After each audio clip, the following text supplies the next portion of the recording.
Cadel on the front, just going like a man possessed, just like ripping guys off his wheel into this headwind. And when I saw that, I was like, oh my, we're going to win the tour. Hello, and welcome back to another edition of The Odd Tandem. We have a great guest today who's only just 50 so miles up the road from me here in Greenville, South Carolina. We raced with him for a long time. He was a major part of the BMC team over 11 years, including winning the Tour de France in 2011 with Cadel Evans. We learned through this podcast that he started in collegiate cycling. He graduated from college, got into cycling in the under 23 program, made his way into the World Tour. Overall, great guy. You may know him as a studio analyst for NBC during the summer with the Tour de France, and he is also very much a supporter of the Asheville community with the rebuildblackmountain.org Foundation. Jens, how did you like that talk that we had today with Brent Bookwalter? It was so great to catch up. Also, I got the best memories when we were fighting in this 211 Tour de France. We had Andy Schleck for a long time in yellow jersey going against Brent and his captain, Cadel Evans. That was really good, but I was even more impressed that he is now chasing his next dream. That will be a graduate degree in sports psychology. So he is a man of 1,000 interests and qualities. So please welcome the man of many talents, Brent Bookwalter. All right, everyone, welcome Brent Bookwalter to the Odd Tandem. Thanks, guys. Thanks for having me. I've been a long-time listener, checking in with you periodically on the listening front, so nice to be talking as well. Well, I got to say, happy belated 41st birthday. I mean, it was just a couple days ago, right? Thank you. Yeah, Sunday. 41. Well into the 40s now, and thanks. It's nice to be home and out of the bike racing bubble. For the February birthdays. I've had a few of them now, but not so bad. Yeah, nice. And I believe Bobby and me, we can promise you there will be still life after 50.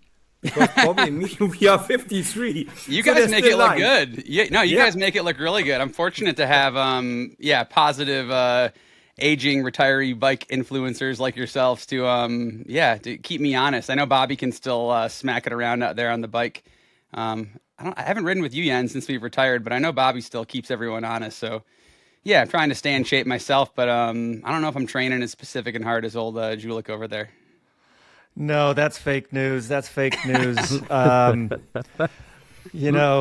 was fighting that fit at 50 thing. And now that I'm, turning 54 this year, I've come off the gas a little bit, if you want to say that. But let's talk more about you, Brent. So I know where you are. You're just right up the road. But tell us what's going on up there in North Carolina. I mean, we know that there was, back in September, there was the terrible hurricane that blew through.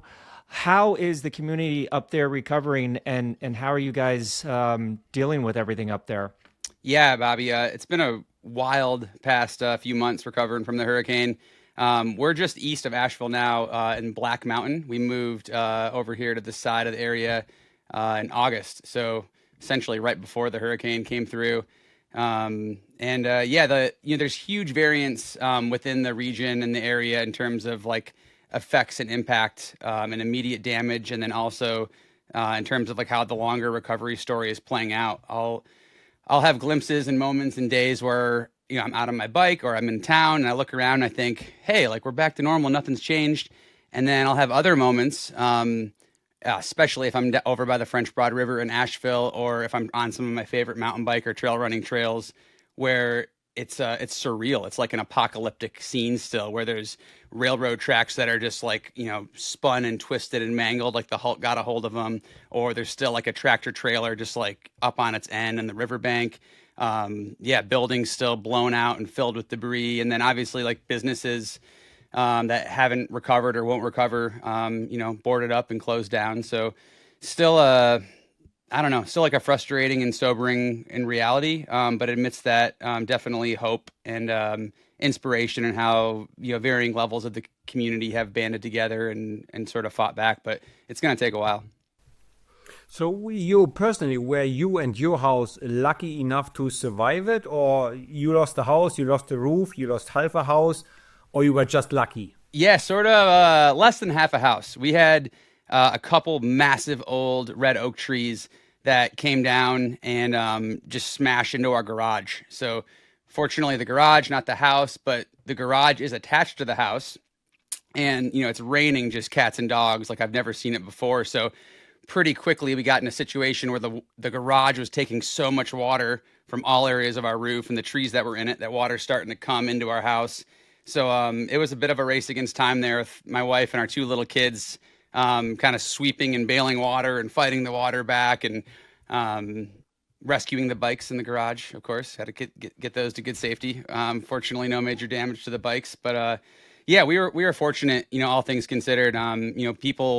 People lost their whole houses, slid off the mountainside, or the river, totally changed the lot and where they live. So we were fortunate. We got the garage stuff repaired and have done some drainage and tree work since then. And we're back to our usual regular scheduled programming of a kitchen remodel. So it's still messy and tumultuous here in the Bookwalter house. Back in the day, well, up until a couple years ago, you had a Grand Fondo called the Bookwalter Binge. So I got to go up there and ride with you guys a couple times. But tell us a little bit about the uniqueness of the cycling community up in the North Carolina, Asheville, Black Mountain area. Yeah, good memories, Bobby. Good memories of having you up and the Greenville crew, George and Christian and everyone. That event, my wife and I started it.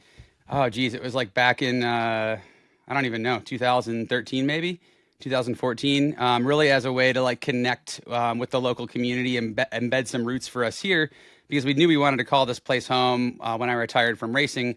But as you know, living abroad, not being here so much, it's really hard to do. So we really, that allowed us to sort of anchor into the community here. And I'd say like it's an eclectic mix, the cycling community here. There's obviously some really good mountain biking and some really good mountain bikers in the area.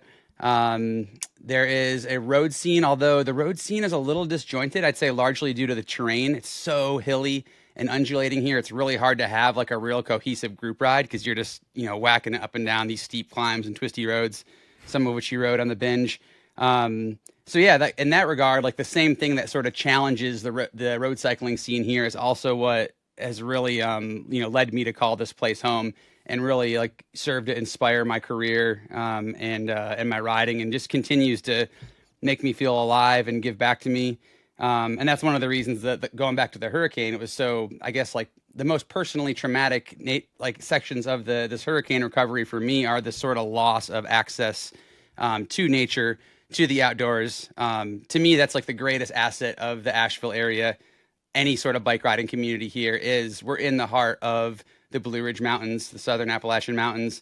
And you've seen it, you're just down the hill. It's really breathtaking and really quite unbound. There's so many little nooks and crannies and trails and little hollers that, I'm still finding new little corners of the mountains to access after living here my whole adult life. That's awesome. Just for me in Germany or European listeners, you're in North Carolina, right? Do you have snow in the winter, or are you still far enough south that it is like Louisiana and never really that cold? Or you got like really cold winters? Like, just give me a quick overview for our non-American listeners that they understand why are you mountain bike and road cycle at what times of the year? Sure. Yeah, good question, Jens. We definitely have 4 seasons here. In terms of how far south we are, we're pretty far south. It's quite warm. What gives us the winter that we do have is the elevation in the mountains. So the highest point in the United States that's east of the Mississippi in the eastern half of the USA is, just outside of where we live. It's Mount Mitchell. And I can, almost see it from the room I'm sitting in here at our house. It's like 6,700 feet, I want to say. So, little over 2,000 meters. So, for the southeast, it's quite high, and that does give us some winter. It gives us a little snow. There's a few ski areas where I'm teaching my son how to ski. And it's a nice combination of all 4 seasons with the elevation. It truly is crazy that down here in Greenville, we're 55 miles from Asheville, like door to door, 55 miles. And the temperature difference is amazing. And like you said, having ski areas up there, my daughters go skiing, you're thinking, wait a second, it's only 55, less than an hour drive up the road. It's pretty amazing. But hey, before we transition into the next part of the podcast, we have a couple quick fire questions that we wanted to fire at you real quick. Short questions, short answers. Number 1, would you like to bring back the Tour of California or the Tour of Colorado? Oh gosh, that's tough. Both of those races were influential in my career. I think California for me. Yeah, okay. I like California mostly just for the road density and diversity there. I mean, it's a massive state, as you guys both know in your time racing there, but so much diversity in the state of California, from the high altitude in the desert to the the dense deciduous forests like higher up in the mountains. It's a big combination. All right. Okay. Second one. What is your favorite memory of your career? Are hard hitters here. These are tough. This is like existential stuff here. This isn't quick fire. Best memory of my career. The one that pops into my mind first is one of the most recent ones. It was standing on the podium at the national championships with our son. I didn't win that year. I was second. I never won that race. But that connected, that race and that experience of having Waylon on the podium with me and racing in front of, it was kind of my retirement race. It sort of like connected my whole cycling career with the time of life that I'm in now. So that's really memorable. Okay, this may be an easy one, a little underhand softball pitch. What was the best bike you've ever ridden? Oh yeah, BMC. Yeah, the BMC team machine. I was fortunate. Like I raced for 11 years for BMC, and almost most of that was on one version of their team machine. We also rode the Impact for a while, which was great. But I'm still riding a BMC team machine on the road, and that bike, I'll say, like every iteration I got of it through my career, and even now as I've gotten one since I've retired, I never want to give the old one up. I'm always like, kind of like going, kicking and screaming, like, don't make me give this one back, guys. Like, stop innovating, leave it how it is. Like, let me be old school. And then I get the new one. I'm like, oh, this is pretty nice. Yeah. Okay. All right. I'm sold. I knew it. Okay. You did a lot of grand tours in your career. What would you think about doing a grand tour in the USA from Washington to Los Angeles? Sign me up. The more USA racing, the better. I mean, you got to give me a little time to train, or maybe we'll have a retirement grand tour where only retired guys race. But no, that was always like something of like mythical folklore. The idea to have a grand tour in the USA during my career, and obviously it never happened. But it'd be incredible to have the full USA showcase. Obviously, huge logistical challenges. But yeah, we need something back here, and I think you guys would probably echo that. We're fortunate, to have solid U.S. racing for all of our collective careers, and it's really a gap now. Yes, it is. I mean, we raced from Georgia to Missouri, California, Colorado, to Utah. Yep, 5 that just came back to my mind. So yeah, it was fantastic. Hey, so after retirement, you did Unbound once, is that correct? And only once. It looks like a lot of American ex-road riders have an ongoing gravel career. Why is that not the case for you? Yeah, I think I did do Unbound once. The year after I retired, I did a handful of gravel events. I did the Traca in Girona. I did Unbound. Did this Belgian waffle ride that's here in Asheville, and it was part of that was, I think, helping me through the transition. It was an important part of, I call it, to be honest, really what it is, the detox process. Like there was a lot of dependence and imbalance, and yeah, like reassociating with what the bike was in my life. So it helped me with that. And it was also fun. It was fun to like not take competition so seriously and explore some new places and test my body. And yeah, it was also that year we were still living in Europe full time while my wife was finishing her PhD. So like a chance to come back to the US and do Unbound was also great because I got to like, reconnect with some American peers. It was like a little bit of a homecoming or reunion tour after. And I enjoyed it enough that, I was interested to possibly continuing to go. But what I was seeing was like the level of competition, the amount of work and focus and especially sacrifice for, largely for my family and the people around me was not going to be that much lower than it was on the road bike. Mm-hmm. And I was fortunate to have some clarity and move through the transition and decision process of retiring enough to know that, okay, there is a line actually for me and I'm going to be on this side of it. But I still love riding my bike. I haven't been back to Unbound since then, but yeah, I still ride my bike and I jump in a race when I can, still feel competitive. Well, talking about jumping in a race, up until this summer when I broke my collarbone in a gravel race and got banned from gravel by my wife, a lot of the kids that were in the race were from a collegiate team called the Lees McRae College collegiate team. And doing some research on you, I found out that that's where you went to school, right? Tell us a little bit about, is that what brought you out to North Carolina? Because I think you were born in New Mexico or from New Mexico, correct? Yeah. Tell us a little bit about that team and that college. Yeah, the Lees McRae Bobcats are my alma mater. I was born in New Mexico, but don't really claim it. I was only there for, first couple of years of my life. Don't really remember it. I grew up in Michigan, but after graduating from high school in Michigan, already kind of aspiring in my cycling career. I went to junior mountain bike and cyclocross world championships. I went to 1 year of college in the US or in Michigan, lived at home. And then I decided like, the mountains are calling, some terrain is calling, like I got to go. And so I went down south. I was doing some different college visits in this area in the Southeast. And I was looking at Appalachian State University up in Boone, actually. But I had read in Lance's book that when he was making his comeback after cancer, he trained up the infamous Beech Mountain outside of Banner Elk, North Carolina. So when I was doing my college visit to App State, I thought I got to go ride this Beech Mountain and see what it is.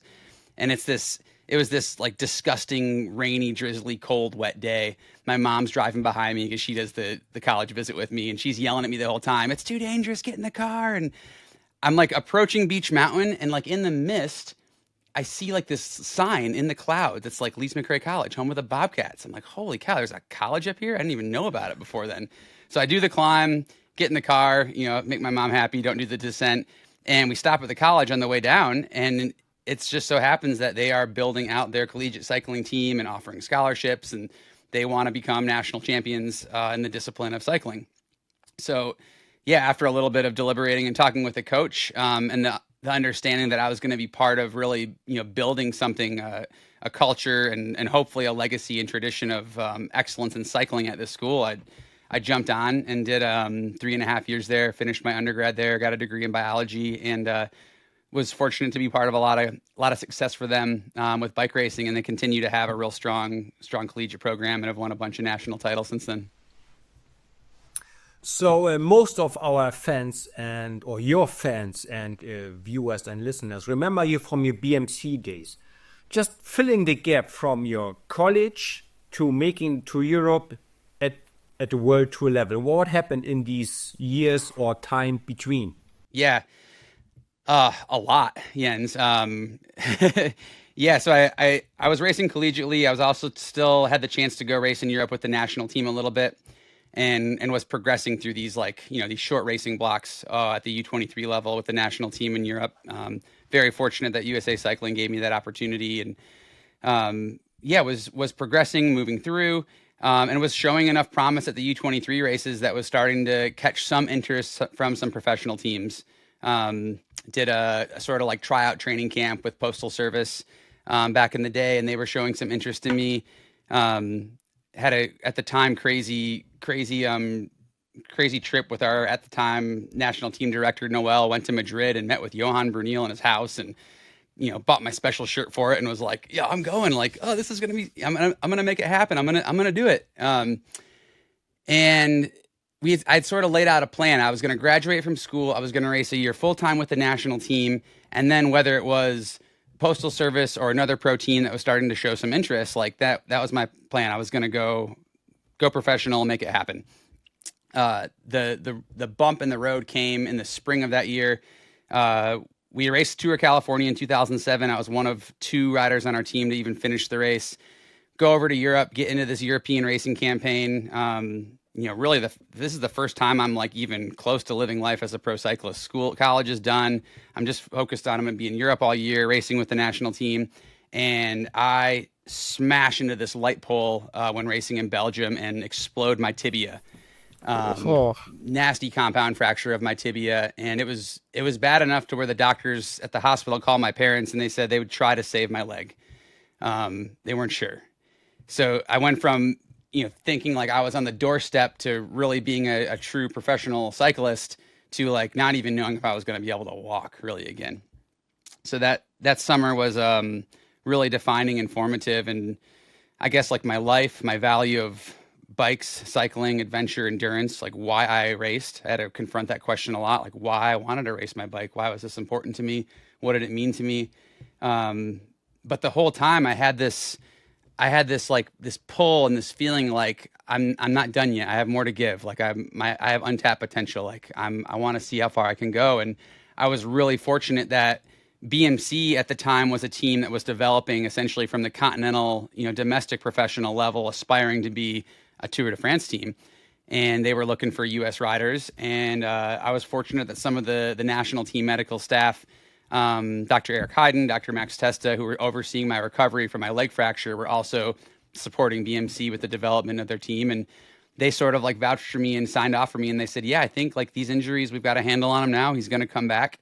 And it's going to be more about, his character and his commitment, than an injury. It's going to be hard to come back, but physically he'll be able to do it. And so I did. I had to start really from ground zero. I didn't walk for 6 months, and my tight bike shorts were like a baggy board short just on that one leg. And I had to show up to training camp with compact cranks that first year with BMC, and was just limping through even like half of the training rides. But little by little, came back, and that was, it was really formative in my career because it brought me into this like process focused mentality that sort of could detach from the outcome and not get too far ahead, but really focus on what I could control, my personal support team around me, and the strengths that I knew would serve me well. And I had to essentially build my confidence again from the inside out. I couldn't rely on any sort of like outside factors or results because I had nothing. I had no strength or anything. It was all about what I thought and felt confident that I was capable of. So, then sort of after that, the rest was history. I was with BMC. That was the first year in 2008. I did maybe a couple World Tour races with them and, limped in with the Gruppetto, but kept getting stronger and stronger. And the next year did my first Grand Tour with them, the Giro in 2010, and also the Tour that year as well. Well, you already mentioned a big part of that team was Dr. Heiden and Dr. Max Testa, Jim Okowitz, Gavin Chilcott, but none of that would have been possible without the man, not the myth, the late, great Andy Rees. He wasn't one of those team owners that would just, go into the press and want the attention. But we as competitors of yours, and you as, one of his riders, can you please share a little bit about that man, Andy Rees, that made everything just walking into the room? He just lit it up, and he supported multiple teams and BMC for over a decade. Sadly enough, he passed, and that was kind of the end of BMC. But tell us a little bit about that gentleman, Andy Rees. Yeah, Andy Rees. I get such like a warm feeling and smile as you just describe him, Bobby, because he was really just like the most, I guess, passionate, enthusiastic, committed, and genuine, and really just like like jolly and lovely, like human and team owner. Always lit up the room. Always, loved a celebration. He was so proud, and rightly so, of being a bike company that prided themselves on excellence in equipment and bikes, sponsoring a bike team. He used to say, like, we're not a ketchup team trying to sell ketchup. We're a bike racing team trying to like sell bikes. Like, guys, like, come on. And like the first time I heard him like go off on this, I'm kind of like, oh, this is the, the crazy team owner giving us his spiel. But he lived that so authentically. He was so proud to, have a hand in crafting these pieces of equipment, these race machines, and then connecting that with the team. Just a lot of joy and pride, and I have just a lot of appreciation and gratitude for him for the role he played in my career, and he was kind of the center of that team and making it feel like like transcending the level of just a team and a business organization too. I mean, you guys know at the top level of any sport, like it is business, like it's hard hitting, like dollars and cents and wins. But for Andy, there was a real authentic like passion and joy in that excellence through the bikes that BMC produced. So lovely Andy Reese, and we all miss him, but definitely the legacy lives on. I mean, a lot of us are still riding BMC bikes, and I think the impact that the team made over the years is one that lasts and stands the test of time. I can only agree to you too. I only have the best memories of Andy. Whenever he showed up, said, "Hey Jens, how are you?" with a quick chat. Even though I was never in his team, he was a super nice, friendly person. Hey, Brent, you said that BMC started as an American team with the dream of becoming a world tour team. In these 10 years, it changed, I believe. Do you think it was still a purely American team, or was it an international team? And maybe what are the things you like, or what is something you go, damn, we should have done that differently back then? Anything that comes to your mind there? Yeah, there was definitely a shift, Jens, in the team's culture, in the composition. The first couple of years I was on the team, I think there were only 4 riders who weren't American. And at the end or later in my career on the team, I think there was a period where I was maybe only at times like 1 of 2. So it changed a lot. It became an international team, and it became a team, that prided itself on a high level of excellence, which really provided a bit of like a hard transition for me at a time, like going from the 2011 season when we won the tour with Cadel to then 2012 and beyond. There was like a shift in the team that it wasn't really enough anymore just to have one guy who won. It was like, it's an international powerhouse team where everyone can perform, lead, and deliver. So for me, that was also like, that was another one of these like pivotal moments and times in my career where I had to sort of redefine myself and figure out how I was going to turn myself into not just a teammate, but also someone who could lead a squad, get results, win. And that was hugely influential in my career, that sort of transition, which at first I went really begrudgingly. I kind of resented the team for pushing me in that direction, but that sort of like nudge to innovate myself, redefine myself, and work on myself in new ways. That's manifesting into my life now, even with what I'm doing, now after cycling and the path I'm going with some of the mental performance coaching I'm doing and the graduate degree I'm pursuing now. That really stems back from the transition that this team went through during this time, from becoming a team that just could support one guy occasionally, to a team that like was a contender at every race, team time trial excellence, world championship level, and everything they did. So, that was the big metamorphosis, I think, of that team. In terms of things that I would go back and change, I think, especially now reading all this high carb revolution stuff, like we just didn't eat enough, man. We were hungry. A lot of time we were hungry. I know. You guys know. Crossed our mind many so times. Glad Yeah. you said that. Yeah. We could have made life so much easier on us. Yep. That's for sure.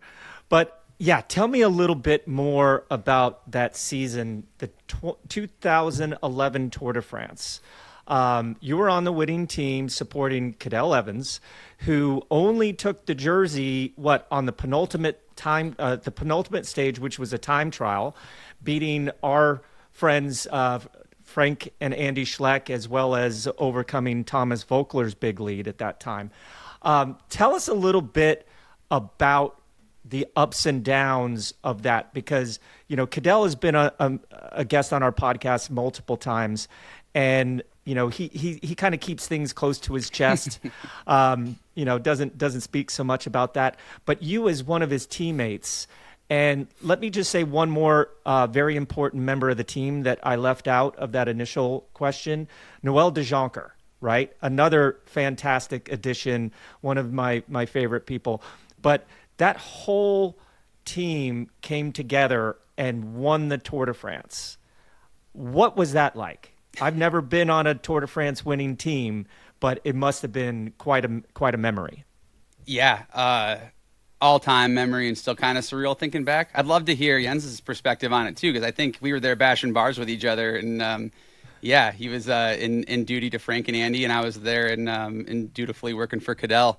But yeah, it started with the leader in Cadel, and that we knew everyone in that team steadfastly believed that Cadel could win the Tour. He had been so close before, so we knew he could do it, and we were all bought into the fact that okay, so we have the leader. Cadel's going to show up prepared. I mean, that guy, he was a machine, regime machine, in that how he could prepare, push himself, the tenacity, the commitment he brought. So it was the tipping point is going to be the team.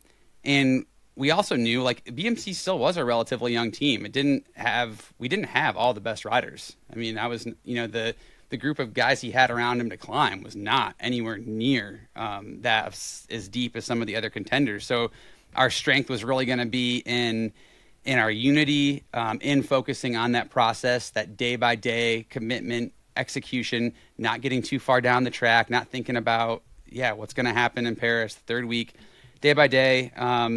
And really, our road captain, George Hincapie, he had a big role in that. I think Cadel got a lot of confidence from George, in that George had been in that situation so many times that George was sort of like the calming force Cadel that I think he had been missing in his career prior to that. And then he had us. He had all these troops who were really fully committed, selfless. There wasn't. I remember getting feedback or notes from family or friends during the race, look for a breakaway, go for a win, this and that. And I was like, what are you are you kidding me? That hadn't even crossed my mind. It was all in, absolutely, don't even think twice. But genuine too, authentic, with integrity, that we were there to support Cadel and we believed in him. And it was pretty magical for that reason, because it was just this day by day, moment by moment focus. Even one of the moments I remember most is from early in the race, those early stages that were claiming guys and guys were crashing out. I was in the gutter with Cadel on my wheel, and I was getting frustrated about moving up. We just kept banging bars and banging guys in front of us. And he just kept encouraging me, stay calm. We're going to keep going. We just keep going. We keep going. And then a second later, you hear this big mass pile up behind us. And I think that was the one that took out Wiggins. So it was one second of relenting and missing focus could have meant the whole difference. But it was adding up those little moments just like that, just little by layer. And it amounted to this really fairy tale ending with taking it right on the end. And then we got to ride into Paris. Okay, here I'm interested in both of your answers now. I was still racing then, of course, with you, against you and Cadel, with the Schleck brothers, right? So my question for you two is, when did you know that Cadel is gonna win? And I will start by saying, when we had that, I still call it epic team performance plan, winning on Galibier. The night I'm sitting in my room and go, it was so good, but it's not enough. We got a time trial coming, and it's 1 minute 30, 90 seconds to Cadel. It's not enough on that long time trial in Chamroux or wherever, Grenoble, wherever that was. Yeah. So I knew it. Even though we had such an epic stage, the entire team attacked, went in a break, counter break, Andy bridged across to the next group. It worked super. Incredible. But in the end, I'm at dinner. Like, oh, I hate to say it, but I'm afraid we lost it. We won it and we lost it today. What's your point, Brent? Yeah, very similar. I'd say like maybe just slightly before. Like I have a memory of that day that finished up the Galibier. I was in that break also. We didn't play it as masterfully as you guys. Yeah, no, it's coming back to me, of course. I was also there. So of course. I was also like, I mean, you guys were laying the heat on us and we were feeling it. And I remember getting to the bottom of the Galibier, after I had dropped back, done some work for Cadel, gotten dropped group after group and just arriving to the Galibier dead. But I remember climbing up and there's that moment on the Galibier where they had like a massive Jumbotron, like of the TV where they have one of those like parties halfway up. And the coverage they had on at that moment was like Cadel on the front, like just like going like a man possessed, just like ripping guys off his wheel into this headwind. And when I saw that, I was like, oh my, like we're going to win the tour. We're going to win the tour. It was like, I don't know, something about like his resistance and defiance to how you guys put us under pressure. And like, I don't know, seeing him on TV there, I didn't even know like what the time gaps were going to be on the finish. But that was like that was honestly the first little moment where I thought, holy cow, this could happen. And then I think seeing how calm and still confident he was after the finish, we had some moments with our teammates where we looked at each other like, oh yeah, like he's still up. Like he is not, there's a time gap, but he's going to do this. He's going to make this happen. And I was coaching at a different team and I was watching the whole thing on TV. And what I think that Andy was in the lead, Cadel was second, and Frank was third going into that final time trial, I think. And the time gaps were very small. And all I could think about was when I was coaching at CSC Saxo Bank, I would go up to Luxembourg to do time trial training camps with the Schleck brothers. And there was always an excuse not to do it. It was too cold. We could go fishing. Let's go have a barbecue. So that's what came into my mind. I said, Cadel has lost the tour on that final time trial before, but like this is his chance. And right away, I mean, he smashed those guys. I think he beat them both by like 2.5 minutes. And it was just redemption, even though to this day, Cadel's time trial position cracked me. The way that he'd have his hands. Yeah, tell it how it is, Bobby. Don't hold back. I mean, it worked for him, but man, like his hands were always down in front of him, and he just looked like he was a windsock, right? But man, he crushed it that day, and you guys deserved winning that Tour de France. And man, memories. Fun to roll down memory lane. Yep. Battles well fought. Yeah, Jens, I can see a little bead of sweat dripping down Jens's forehead here. He's getting all excited. And man. Just to give you a laugh, and when we had that last time trial, Andy Schleck started in yellow, lost the yellow jersey, right? And we in the team bus, of course, loyal team, we wait for him, of course. Whatever the outcome is, we wait for him. So we wait there at times, we go, geez, I mean, he's finished. He must have done, a protocol, a press conference, anti-doping control. And then we go, where is he? Then he comes walking across the parking lot with his TT bike on his shoulder and his crank set in his other hand. Goes, these idiots, they thought I have an engine. They made me take the cranks off. They said, these idiots, I lost the tour. What did he think? I have an engine because I lost the tour? So he had to take off the crankset so he could look inside the frame to see if there's an engine hidden in there in his frame. Oh, man. That's insulting. He was laughing. He was over losing the tour. He said, these idiots, I would never lost the tour with an engine. If I had an engine, right? My bike. Yeah. Andy surely took it on the chin. He was a good guy. He is a good guy.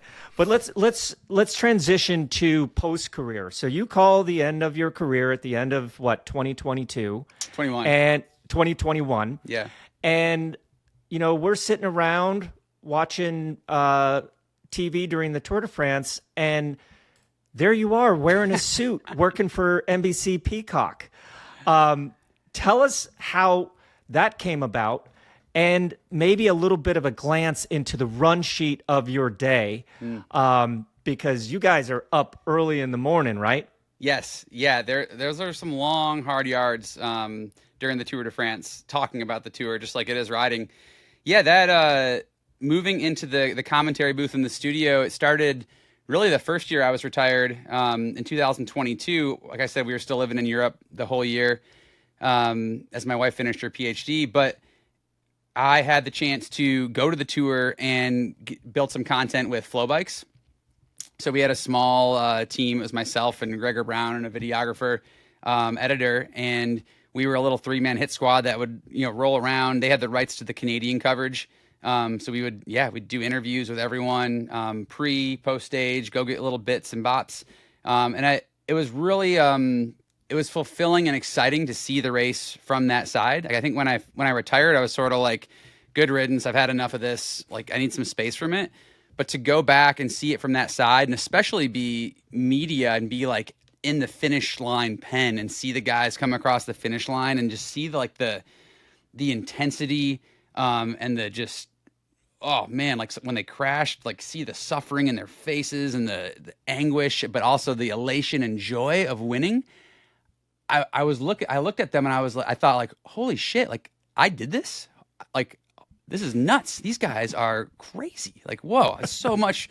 It was like perspective and appreciation for what I had done. So that like sort of rekindled, I guess, like my love affair, my passion for like being a fan for the sport after like needing a little break from it. It was just like going back there, getting in it. And then also when I was there with Flow Bikes, like, you get to be part of the whole massive media compound, which I know you guys have both seen. It's like this little city that's part of the tour start and especially the finish of all the different networks and production squads.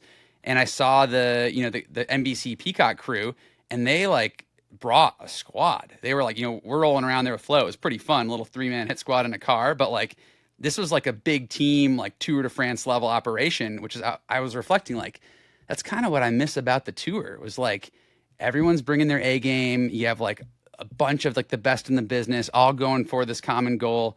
So I sort of looked at them and thought like, that'd be cool to be on that team covering this race. And then, yeah, it just so happened that there was some movement and moving around in the roster for who was covering an event that next year. And I was fortunate to, I guess, test in or get approved. And it was a wild world and crazy change, even going from, covering the tour on site. I was running around in flip flops and, kind of summer mode. And then I go to Stamford, Connecticut for the month, show up, report to makeup and wardrobe. And, the first time I came out of that and like saw myself in the mirror, I just laughed. I was like, who is this guy? Like, this is, but yeah, long, hard days. We're running on European time. So like we're up at, 2 to 3 in the morning and in there at, 3:30 and, not out till 2 in the afternoon. So it's a bit of a weird black hole in that it's kind of like jet lag experience and that we're not really seeing the sun or not outside for much of their waking hours in prime time of the summer. But it's also really fun in that we're, it's an awesome team. A lot of individual teamwork coming together to create this cool team performance. And then we get to watch every minute of the race and talk and yak about it. It's a good time. I'm so glad you said these words earlier in your answer, because that is exactly how I felt. I'm sitting there and go, oh my God, I did all this multiple times?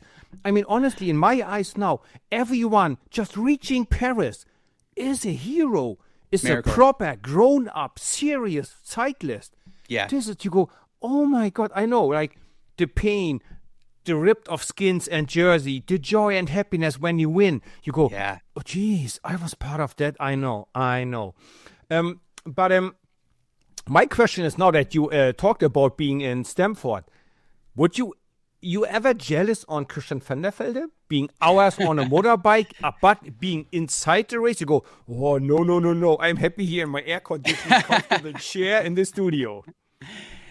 It's hard not to be a little envious of VDV. I mean, he's got the hair, he's got the motorbike now, the sunglasses. Like, he's got a good gig, that Christian. But I do miss. It's hard not being there because it's hard to really feel and live the connection. Like on the sweltering hot days, you don't feel it. Or like when you're in, you guys know how it is, like in the tension before like a mountain stage with an uphill start, you walk around the team buses or you're in a studio truck there, like that tension pervades through the whole area. So we do feel a little detached there in the studio, but it's also nice in terms of like just kind of staying on the same page with my family. The first year I did it in 2023, our daughter was born like, just like a week after the tour. So I was very comforted by being like, a short flight away from New York in the same time zone as opposed to being over there across the pond. But yeah, it's a different flavor. Jens, you did a stint with NBC as well, but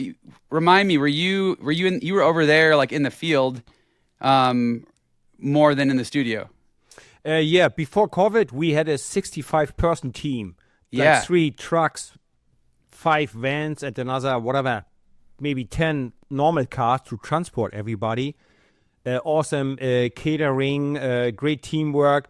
And the TV compound, like you walk across the next truck and you run into Miguel Indurain. Yeah, you walk 15 wild. feet further. Wow, Sean Kelly, Chris Boardman. What? Eddie Merckx is here as a guest of honor. Greg Lemon is there. So yeah. it was fantastic. And first time I started working with Christian and Bob Roll, and I have never been the same human being ever since. Oh, funny story is Jens was kind of like the color guy, and he was like after the finish line, and I'm sitting there texting with him, and all of a sudden they pan to Jens, and he's sitting down after the finish line with his phone in his hand, and I'm like, oh my God, like he's texting me when he should be on camera. And they cut away from him and then cut back to him, and then he had the microphone in his hand, and the consummate professional that he was. But I just thought it was so funny when they cut to him. It was him and I texting back and forth. But listen, we heard just recently, and I was a big fan of this series. I am a big fan of this series, that the Netflix series Unchained is stopping after this next season, right? So they're not going to continue in 2025. I don't know about you, and I know there was a bunch of cycling aficionados out there that said, oh, it's too simple, it's... But man, I loved it, and I thought it really gave a good perspective to the new fan, to the newbie out there, of kind of all the drama that goes on. And of course, they accentuated the drama. But what do you think about Netflix's decision to cancel the series Unchained? It's disappointing for sure. I'm bummed. I mean, I can relate to what you were saying about some of the critics that are more connoisseurs of the sport and highly technical. Like if you watch the episode by episode, you're like, well, you've only got like 10% of what's going on. But like it wasn't. The idea is not to replay the bike race and the results. The idea is to like capture some of the characters and the drama and the intensity. And I think it did a really amazing job at that. And it was a gateway to bring someone in that had never really watched the tour, but was scrolling through Netflix and thought, let's give this a try.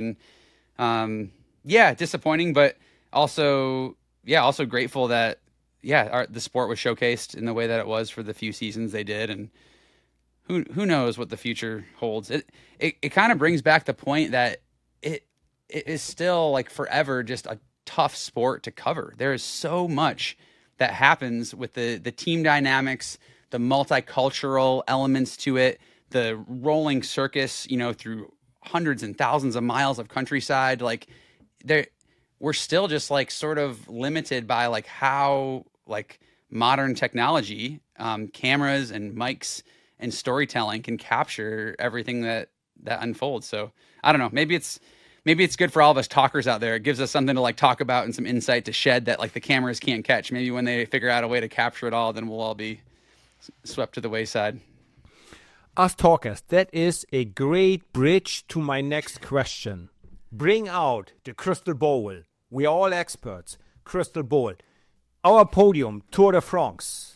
Anybody wants to start? I got my podium made up. Should I start, or you guys want to start? Go, Jens. Yeah. Go. All right. So it's going to be the usual 3 suspects. And I see them in this order. Jonas, slight advantage. Jonas is going to win. Tadej second, Remco third. Because Jonas will not crash again in the Tour of the Basque Country. And when Jonas is fully healthy and prepared, he got a strong team on him. I think there's a slight advantage for Jonas. Because when you look back at the past, Tadej struggles to beat Jonas, like face to face. It didn't happen too often. So that's how I see it. These three names, Jonas, Tadej, and Remco. What are your point here? What's your opinion? Tough. Go ahead, Brent. I want to go last. I gotta say first off that if our NBC producer is listening, he can't hold me to this because this is like the stuff he wants out of us too. But if I had to do my prediction now with the knowledge we have up to now, I would inverse Tadej and Jonas just because of the level of dominance that he had last year, and also like learning, like analyzing the data and gaining the insight into his performances. It wasn't just like Jonas was compromised from the crash, but he was still operating at an astronomical level. And Tadej was like operating at a level like that we haven't even seen before. So like, to me, Tadej is still like the gold standard of professional cycling. And until he shows me any sign of like weakness or relenting, like I gotta put my money on him. Ooh. So I'm the tiebreaker here. You can flip it on Remco then. I have to say, to your point, Brent, last year Tadej had such an amazing season. I think it's going to be difficult for him to repeat that. And for Jonas, and as you know, because we're going to start talking about your graduate degree that you're taking in sports psychology, sometimes you learn more from losing than you do from winning. And all Tadej did last year was win. So for me, I'm not going to go, I'm going to absolutely say first and second. For third, I have no idea. So I'm going to say my prediction right now is Jonas Vingegaard wins, Tadej a close second. And like I said, it's kind of a crapshoot for third, but I'm going to go with Matteo Jorgensen for third. There's going to be some strange scenario where Visma Lisa Bike winds up with two guys on the top step of the podium. But I'm going with that. And yeah, so I want to know more because you mentioned this earlier that you're getting a graduate degree. So explain to us exactly what that degree is in. It is in applied sport and performance psychology. So, yeah, really the science. Look at the big brains on Brent. And application of psychology and aspects of performance, and using the mental aspects of performance to increase our potential, to make the most of our performances and potential, and get the most out of ourselves. So, this was when all the reflecting and deliberating I did. Over the process of deciding to retire, and then even in the moments during and after, this was what I kept coming back to is, I guess, the area of my career that yielded the most benefit to me. It was also like the biggest hole for me and many of my peers, and it was something that was it was a resource that was hard to find and generally just lacking, across the board in terms of opportunity to advance performance from the aspect of mental and psychological. Brent, it was fantastic to have you as our guest. Thanks a million for joining us. And I'm sure Bobby and me, we agree on this. We can't wait to have you back after your degree. And maybe you teach us one or two things that can help us in our retired life as well. So again, absolutely. Thanks a million for being our guest. It was simply fantastic to catch up and go down memory lane with you. Yeah, thanks, Jens. Yeah, I enjoyed catching up with you guys. And well, we can have a retired guy sports psychology clinic for sure.